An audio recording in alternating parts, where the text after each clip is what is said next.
Halo, selamat bertemu kembali dalam kuliah online mengenai Government, Risk Management, and Compliance.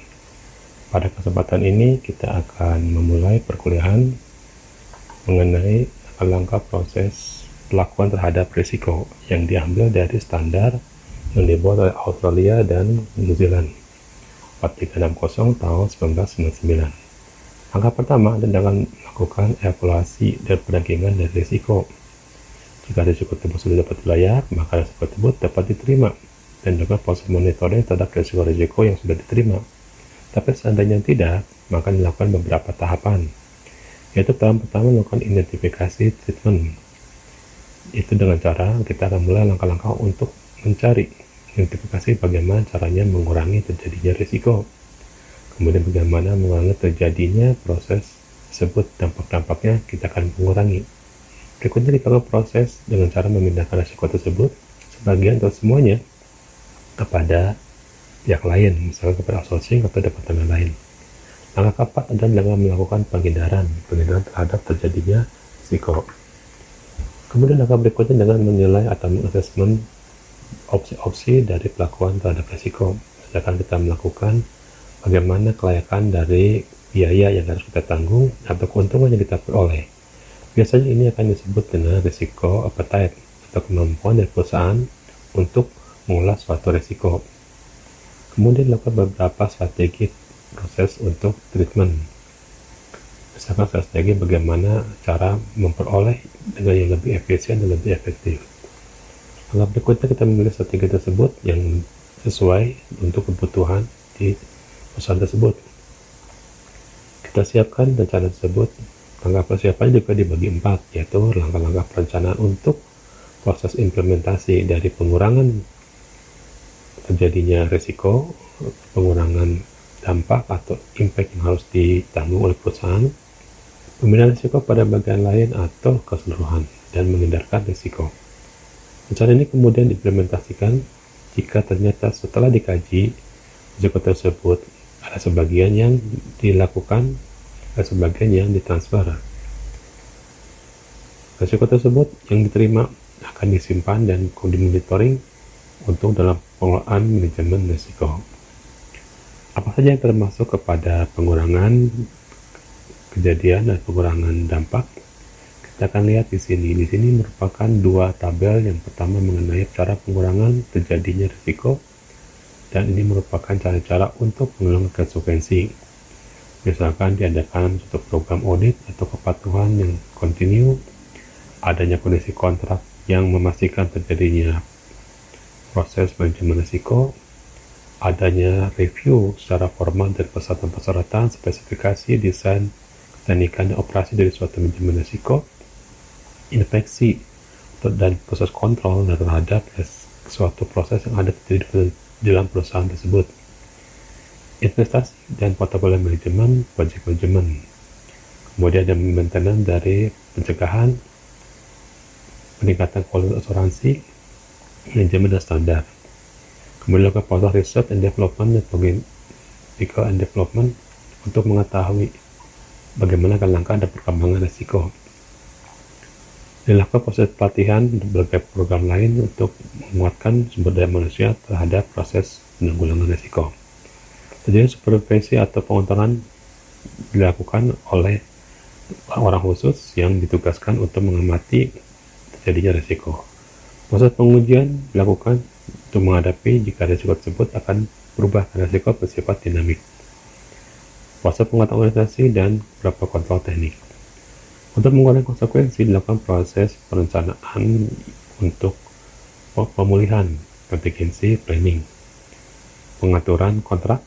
Kemudian kondisi kontrak diperbaiki supaya menghilangkan kemungkinan terjadi dampak risiko yang terlalu besar. Kemudian dilakukan proses dari ciri-ciri desain apa saja yang bisa memungkinkan terjadinya risiko dan bisa mengurangi risiko. Lakukan perencanaan untuk pemulihan jika terjadi suatu bencana alam, bencana kehilangan, pencurian. Lakukan proses untuk melakukan proses pertahanan terhadap struktur atau sistem untuk sehingga ketika terjadi risiko, kemungkinan terjadi risiko akan lebih kecil. misalkan dengan menambahkan antivirus untuk sistem jaringan atau sistem yang otomatis. Perencanaan pengontrolan fraud. Jika terjadinya fraud, maka dapat deteksi lebih awal dan pemulihan lebih cepat. Meminimalkan proses yang menjadi sumber risiko. Beberapa sumber risiko misalkan kecerobohan manusia, sistem yang masih penuh dengan kesalahan, itu dikurangi. Ini merupakan suatu proses pengamatan yang cukup panjang. Dilakukan orang-orang tentu yang sudah terbiasa menanggulangi sistem dan mengetahui apa saja sumber-sumber yang bisa menimbulkan risiko. Perencanaan disusun dalam bentuk portfolio atau melihat aset apa saja, setiap apa saja yang harus dibangun. Kemudian dilakukan kebijakan mengenai harga dan pengontrolan. Karena proses pengurangan dari dampak membutuhkan ongkos tertentu. Pemisahan dan alokasi dan aktivitas sumber daya yang kemungkinan menyebabkan risiko sehingga tidak terjadi risiko yang berdampak menghasilkan risiko lain atau risiko yang disebut dengan control risk. Kemudian ada proses evaluation untuk memberitahukan kepada setiap orang jika terjadi risiko. Beberapa contoh misalkan adalah proses pembayaran yang perlu dilakukan. Contoh dari risiko analisis kita dapat lihat ini merupakan contoh identifikasi. Sebelah sini merupakan sumber-sumber risiko yang mungkin terjadi, misalkan kerjasama yang terjadi itu bisa menimbulkan risiko. Faktor ekonomi, faktor dari manusia, perilaku manusia dalam bekerja, faktor alam, cuaca, bencana, kondisi politik, teknologi, dan aktivitas manajemen sendiri juga dapat menyebabkan suatu risiko terjadi, atau individu aktivitas dalam suatu perusahaan. Didampingkan terhadap sumber risiko ini adalah area yang mengalami impact. Sini kita akan memilih di bagian bawah ini apa saja yang menjadi area yang menjadi dampak. Misalkan di sini kalau kita pasangkan perilaku manusia itu bisa saja terjadi karena masalah dari finansial, dari human, impact-impactnya yang terjadi akibat dari kecobaan manusia.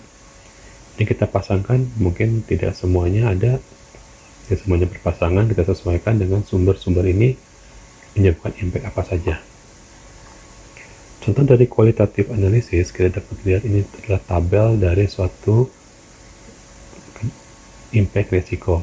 Kita petakan menjadi level 1 sampai level 5. Level 1 yang paling rendah, level 5 yang paling tinggi. Kita sebut yang level rendah adalah signifikan, kemudian lebih tinggi lagi minor, moderate, major, and catastrophic. Ini level yang paling berbahaya. Ini merupakan penjelasannya dari masing-masing kuantitatif risiko tersebut. Dengan proses kuantitatif tersebut juga dapat kita tindakan dalam kejadian, apakah sering kejadiannya, apakah kejadiannya tidak sering.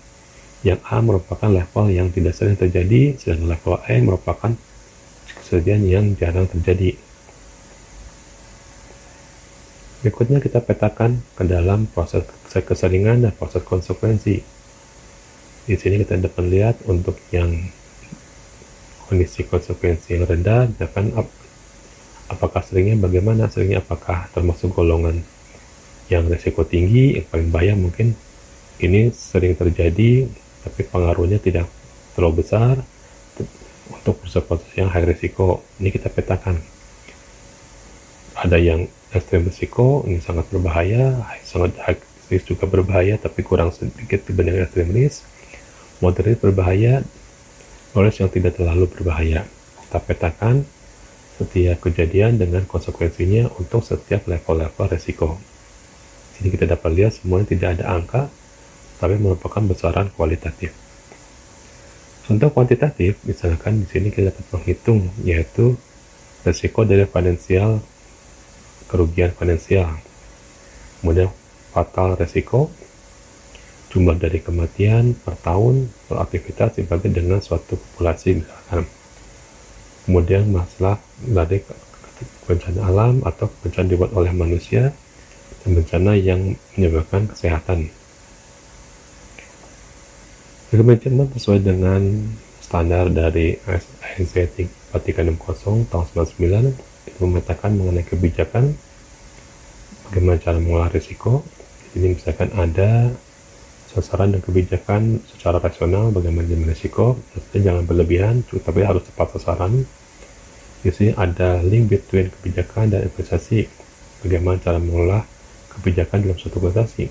Jangan sampai kebijakan tersebut tidak sesuai, tidak selaras dengan strategi organisasi, maka perlu sesuatu yang mengkaitkan. Kemudian di sini ada proses untuk melebarkan atau meluaskan isu-isu mengenai kebijakan tersebut diterapkan, misalkan dengan melakukan pelatihan. Ada buku panduan yang harus diberikan disesuaikan dengan resiko-resiko yang dapat ditanggung oleh perusahaan. Kemudian ada siapakah yang bertanggung jawab, bagaimana proses pendukungan dari para pakar atau para konsultan untuk membantu proses menyelesaikan manajemen risiko. Kemudian ada level dokumentasi yang harus dilakukan, harus direkam atau harus disimpan. Di sini ada proses untuk perencanaan dari kinerja organisasi, tergantung dari kebijakan tersebut. Karena kalau suatu kebijakan tanpa perencanaan, maka akan menimbulkan hal-hal yang tidak diinginkan, seperti adanya protes atau adanya penolakan dari karyawan. Kemudian kepatuhan atau pernyataan untuk mengetahui dan bertanya setiap saat secara aktif, disebut dengan due diligence statement. Kepatuhan ini harus didukung berupa administrasi perekaman data sesuai dengan standar, peraturan hukum, atau kebijakan perusahaan. Ada pencatatan dari risiko yang terjadi, intinya kita akan lihat ini merupakan pencatatan secara harian atau bulanan. Kemudian ada penjadwalan dari proses untuk penanganan risiko dan action plan harus dilakukan. Monitoring dan audit dokumen itu merupakan dokumentasi mengenai risiko yang muncul. Ini contoh dari risiko register. Ketika kita lihat risiko tadi bercerita mengenai apa yang terjadi, ini what can happen and how it can happen, kemudian apa konsekuensinya, bagaimana kejadiannya, apakah sering atau tidak sering, bagaimana proses dari kontrolnya yang tepat, konsekuensi rating, bagaimana rating dari hasil setelah ditangani, kemudian bagaimana hasil dari kejadian keseringan setelah ditangani, bagaimana level resikonya setelah ditangani, dan bagaimana prioritasnya. Ini disebut dengan risk register. Ini juga kita lihat itu berapa, pada tanggal berapa dilakukan, siapa yang mengerjakan, dan siapa yang mereview. Harapan dari suatu kontrol dari manajemen risiko ini adalah pengurangan risiko. Kita lihat dengan adanya pengurangan tersebut, adanya manajemen risiko itu tentunya akan mengembangkan nilai tersebut menjadi lebih besar. Misalkan di sini level risikonya, nilai tingginya adalah sangat tinggi risikonya. Gitu. Jika kita melakukan proses tersebut, maka akan terjadi pengurangan. Asal level risiko yang sangat tinggi, dengan adanya manajemen risiko setelah diukur, maka akan terjadi pengurangan.